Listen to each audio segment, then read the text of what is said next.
Yeah, my name is Gershon Mitchell, and what do I have to say I want to be on YouTube. You're willing to be on. Yeah, I'm willing to be on YouTube.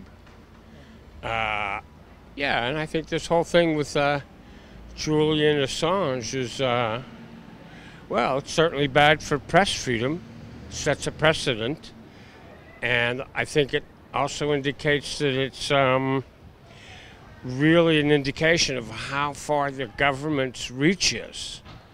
That they can go and tell Britain to tell Ecuador what to do, and they do it. And from what I understand, he's certainly not a very nice fellow. He's not a nice house guest, but that's not the issue. The issue is, you know, is the government going to follow any kind of law, international law, and honor that decision? It seems to me not. You know, it's like they're just going to do what they want to do, bide their time. I mean, you know, what? Trump, Bolton, and Pompeo. They're like the triumvirate of fear. You know, they're just bloodthirsty. They just want to get everybody. They just want revenge on everybody. They just want to punish anybody who thinks differently than they do and has the temerity to even act upon it. So, yeah, I mean, you know, you hear all kinds of, well, I have, like, reading about how he's not a nice fellow. But that's not the issue. You know, the issue is the law, you know, international law. And if the law doesn't mean anything, if our government doesn't honor the law, international law, I mean, and it's just like anybody could be next. It's very, you know, it's very reminiscent of like how the Third Reich started out. I mean, the government started doing things, grabbing people, and I don't know, the apathy is mind-boggling. Well, my name is Solomon. Yes, I do agree to be on YouTube. I will say, though, about press freedom, with that, I will say that me and my opinions on the press don't necessarily go hand in hand, because I know a lot of, I think YouTube is a good source because we have that freedom to talk about what we want to talk about, but a lot of the press in general is, I feel like it's all washed, and I feel like even the people who are on the press and the people who are on these networks, things like that, who have opinions, don't necessarily get them out because everybody's kind of told what to say, and I don't necessarily agree with that. I think there's not a lot of freedom at all of, I would say, freedom of speech, which is what we're all supposed to have, but not everybody really gets that because there are a lot of underlying issues that not everybody wants to bring up. So I think to avoid that, that's really the reason why no network or any source like that is 100% credible or 100%, you know, true. That's where I stand on that. I would say it's partially corporate control, but also I would say these corporations and all that, I think are also being controlled only because I believe everything narrows down to one power. And I think whoever that power controlling force may be, whether it's the president or whether it's an organization higher than the president, I believe they all sort of have a say of what goes. And yes, corporations may have their own freedom of their own press or their own opinion or whatever, but I just think that even that is still monitored by the higher or highest power. When it doesn't go their way or when things want to be said or shouldn't be said, then that's when they get their hand in it. And it seems a little odd to us of how certain stories come out or certain articles come out, but it's not odd to them because they need it to go a certain way they need it to go to. And as long as everything is still falling in line the way they need it to, then I think that's them giving us our freedom of whatever we want to say because we're still on their lines, you know what I mean? So who do you think this, do you have any idea who this controlling force is and what their objectives might be? I think their objective is to just keep them on the top. And who do you think they are? I want to say it's they're called the Illuminati, but I want to say that's not necessarily what they're called. I want to say that if they are called the Illuminati, then that's them. But if it's an organization that just uses that title Illuminati to throw people off or to throw conspiracies around, then they could be that as well. But in a sense, they're just those who know the foundation of this country, know the foundation of where all of this, in a sense, came from, and knows the foundation of the media, knows the foundation of how organizations are supposed to be ran, how us as citizens think, how we run, how we tick, so that they can always push things out on us to make us feel like we have our own opinion or make us feel like we operate on our own basis. But in reality, we're moving in a way that would keep all of the businesses and things like that running without ever trying to overpower the business or get some type of ownership of our own or some type of title of our own, because then we would develop the mind to, in a sense, overpower them, and then the country would be able to be run possibly by us one day, which is not what they want. I think they want to keep it in their local circle. So are you saying that their power comes from the knowledge of us, or is it more an economic process, or what is it? I think it's both. I think it's economic. I think it comes from their knowledge of us, and I think it just comes from them finding whatever it takes to keep themselves at the top. Like it's almost like it's almost like chess, you know. It comes from knowing how things work, knowing why they work, and then knowing exactly what they can tell us and what they can't tell us in order for us to feel like we're in control and 100% in power, you know, things like that. But in a sense, they're just moving it like a chessboard. They're saying, okay, so I know if I set this in motion, they'll move there, and it's exactly where I need them to be in order for me to stay where I am, because they'll take care of that, but they won't take care of it while trying to overpower me, because I gave them enough knowledge to feel as though they're in the power of their immediate, you know, future or immediate success, when really they'll go as far as we will allow them to go, you know. So do you think these people are like Koch brothers or people like that, these wealthy industrialists, or do you think there's somebody other than that? I think they are. If, in a sense, even if they're not, is where they could have started from.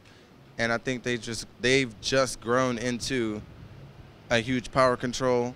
And I think it's, in a sense, what's holding all of this together, but in a sense is breaking it down as well, because now a lot of people are starting to throw out conspiracies of how things are happening, and some people are trying to overpower or not agree with certain things, and it's only, you see it leading to a bunch of feuds and a bunch of disputes and a bunch of people fighting against each other with, you know, you got black power movements and things like that, and this just led to a bunch of fighting, because we're constantly trying to find where our voice is and where our freedom is and where our 2 cents is, when really the fighting is only going to lead to just back and forth banter, because it's not ever going to grow past that, because it's like there's something higher we literally should be fighting, but we can't do that as one organization. Like the Black Lives Matter movement cannot just be the one organization to say, let me fight to the top. It has to be the people who are for Black Lives Matter, it has to be the people who are against that, it has to be police, it has to be everybody else who collectively agrees that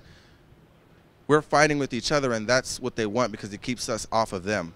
And the moment I think we all realize that, you know, we kind of don't have freedom of speech, we kind of aren't able to go as far as you know, they say the sky's the limit, when that's really may not 100% be true. I think our goal is to come together so that we understand if there is a higher power, the only way we are going to overcome that is if we see a vision for a better future than what's going right now, and come together and do that. Because the knowledge and with the power and with the money and everything that they have, I think they still are able to control things that we can't even reach, which would, in a sense, trickle down and stop us all the way down here.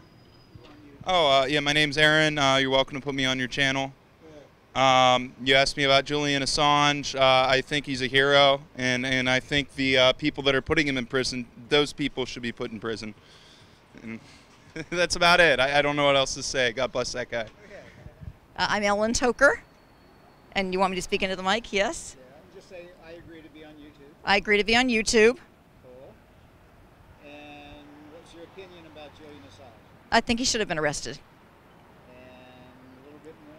I think he evaded justice, and he should be brought to justice, and then people should decide if he's guilty or not guilty. But he should have a trial. He shouldn't have fled to the Ecuadorian embassy for that long and tried to escape a trial.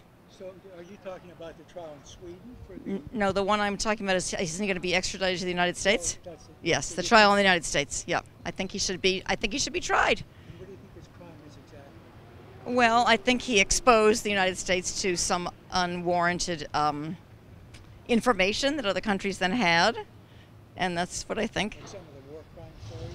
Yes, various things. Yes, and I think he overstepped his bounds. Let's say he's really not a journalist. First of all, he's not a journalist, and at least that's not in my opinion. He's not a journalist. So how do you define a journalist? What would be your... Oh. I'm curious why you make that distinction. 'Cause Well, does he have credentials as a journalist somewhere? No, he doesn't work for a newspaper. He doesn't work for any accredited TV or radio station, as far as I know, and he's not a freelance journalist. He doesn't have any, I don't. You could say that. But that's about all I'm going to say now. Yeah. My name's David Conrad. I'm okay with being on YouTube. Yeah. Do I go right down the pipe? Right down the pipe. So Julian Assange gets turned in by the Ecuadorian embassy, and they're going to prosecute him, right? I mean, a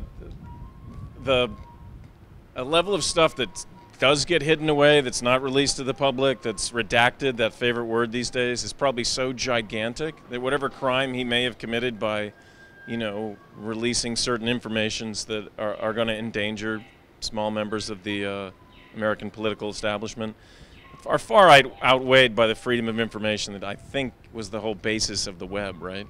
That's the whole basis of the internet, was free information, or the idea of a freedom of a media, which no longer exists. So, yeah, I hope he... I feel like they're going to give him a slap on the wrist, or he's probably not even going to get prosecuted. All the questions about judicial propriety, I really have no clue. But I feel like he's a good underground hero. And now that he's above ground, maybe he'll be able to hang out and walk the streets. Maybe we'll see him walking right through Squirrel Hill someday, on his way to Classic Lines bookstore, like I am. Do you think of him as a journalist or as an activist or both? I mean, I wish the line wasn't so thin, right? I mean, journalists in the old days were activists. You could have the Washington Post go after the government. You could have people embedded. You could have people in Vietnam serving in whatever troop they wanted to hang out with, and these days you can't. Any reporter who serves any reporter who's sent with American forces is locked in with those forces, right? And I don't understand that. Like, I don't understand how we've suddenly given up the idea that the press has the freedom to kind of report whatever it wants. I've worked with people who worked for universities who were supposed to be sort of truth finders or explorers of sort of environmental information, and they won't go after certain things because their boards of their universities are chaired by people who, are members of that particular industry. And so they'll go, oh, I can't investigate that. I'm like, you're a university professor. That's the whole frickin' point, is you're supposed to be free to do that. So Assange, what is he, a journalist or an activist? Like, do I care? I hope he's both. Yes, my name is Bob Consilis, and you can put me on YouTube. Okay, go ahead. So, would you like my opinion of Julian Assange? Yes, please. I think Julian Assange is kind of a complicated guy who tried to express freedom of the press and was helpful in sort of like opening up secrets that perhaps our country was not that happy about. But I also think that he is a very disruptive and destructive person, and that he seems to have no, he doesn't seem to have any morals in terms of releasing information that was dangerous for people, that would ended up with, maybe people that were working for our country would get injured. And I think that his process of releasing all this information that was destructive to Hillary Clinton and her chances for the Democrats to win the presidency, as a tool of Russian espionage, I think it's despicable, and I don't have a lot of sympathy for him. Now the question is, did he actually rape a woman and that he was charged with in Sweden? I'd like to see those things pursued as well. But I'm not passing judgment. I'm just giving you my opinion. Well, I mean, look, if you dig out the darkest secrets of the government and you release them to embarrass the government and to be destructive, I'm not sure. Yeah, I mean, I'm not sure that he should really be protected. And I know many people have, disagree with my opinion, and that's fine. But I don't see him as he's not a hero of mine. I think he's a destructive. He looks to me like just another egotist out in the public realm. I mean, it seems like we've got our belly full of egotists out there, don't we? Isn't Trump enough?